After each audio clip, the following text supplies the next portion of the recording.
Let's unlock Tokyo's secrets. Here are 10 insider tips for a local experience. Never been in Tokyo? Well, you definitely are missing out. But if you go, try to scratch beneath the surface. Past the blinding neon and screaming pachinko parlors, and you'll find a city steeped in tradition, a place where ancient rituals meet modern mayhem. Most tourists see the same old sights, eat the same old food. But there's a whole other Tokyo out there, one that most visitors never get to see. A Tokyo of quiet alleys and hidden bars, of ancient temples and bustling markets. So, if you're tired of the tourist traps and want to experience the real deal, stick around. First up, we're heading to Shimokitazawa, or Shimokita as the cool kids call it. Forget the polished skyscrapers of Shinjuku, this neighborhood is a haven for artists, musicians, and anyone who likes their coffee strong and their vintage clothes even stronger. Think of it as Tokyo's answer to Brooklyn, but with less pretension and way better ramen. You'll find streets lined with independent boutiques selling everything from vintage kimonos to handcrafted jewelry. Duck into a tiny record store blasting Japanese punk rock and lose yourself in the stacks. Come nightfall, Shimokita really comes alive. Live music spills out onto the streets from dimly lit bars, the air thick with the smell of cigarettes and sake. Just remember, this is a neighborhood best explored by getting lost. If Shimokitazawa is Tokyo's hipster heart, then Yanaka is its nostalgic soul.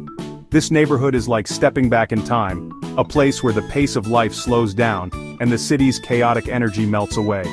You won't find any towering skyscrapers or flashing neon signs here. Instead, imagine narrow lanes lined with traditional wooden houses, their tiled roofs adorned with moss. Start your day with a visit to Yanaka Ginza, the neighborhood's main shopping street. Be sure to try some menchikatsu, a type of deep-fried minced meat cutlet from one of the street food vendors. Don't miss the Yanaka Cemetery, a tranquil oasis in the heart of the city. Look, you can't come to Tokyo and not experience the glory of an izakaya.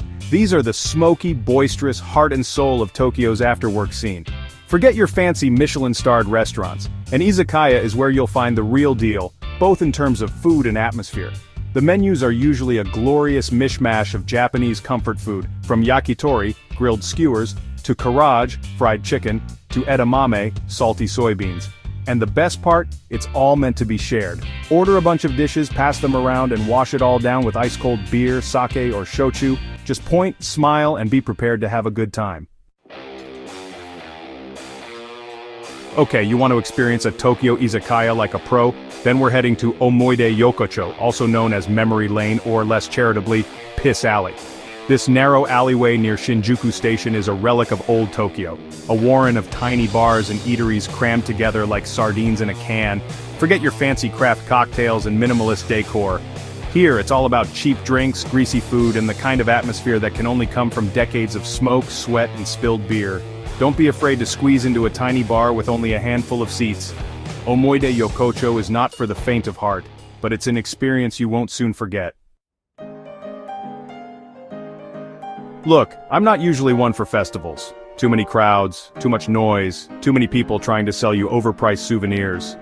But even I have to admit, the Sanja Matsuri in Tokyo is something special.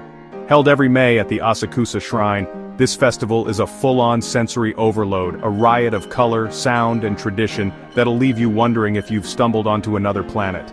Imagine massive, ornate makoshi, portable shrines, being paraded through the streets, carried on the shoulders of hundreds of chanting men and women.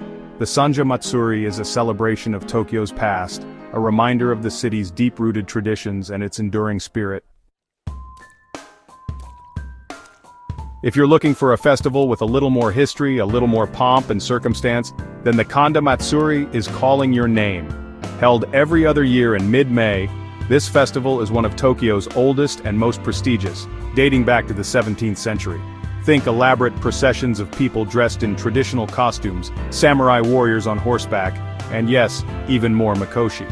The Kanda Matsuri is a sight to behold, a glimpse into Japan's feudal past, and a reminder of the country's enduring fascination with tradition. It's a chance to witness a side of Tokyo that's both regal and reverent, a side that's often hidden beneath the city's modern facade. It's not just about the spectacle, it's about the atmosphere, the energy, the feeling that you're witnessing something truly special.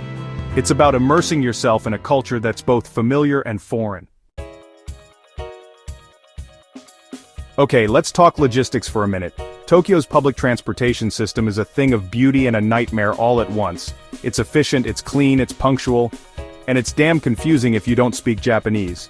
That's where the Suicha or Pasmo cards come in.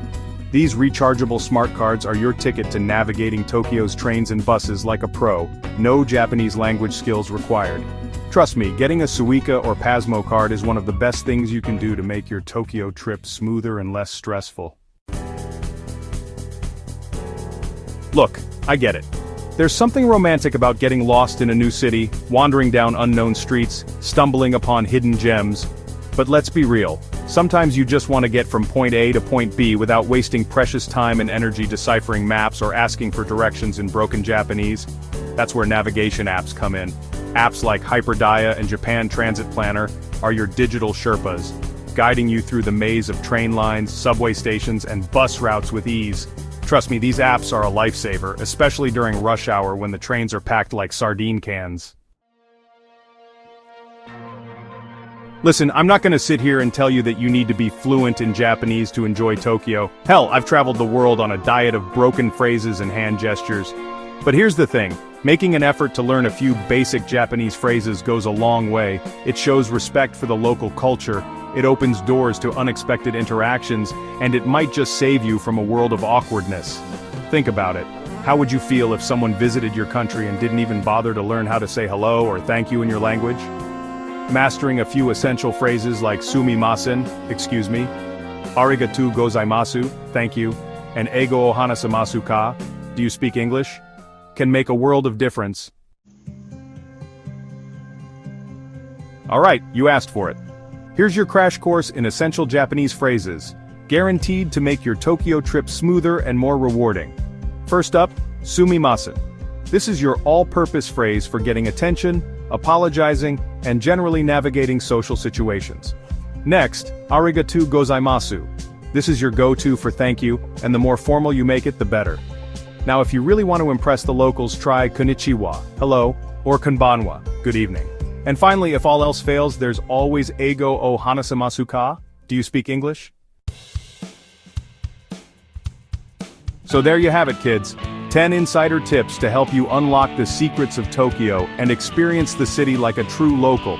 Remember, Tokyo's a city that rewards the curious, the adventurous, the ones who aren't afraid to get a little lost, to try new things, to step outside their comfort zone.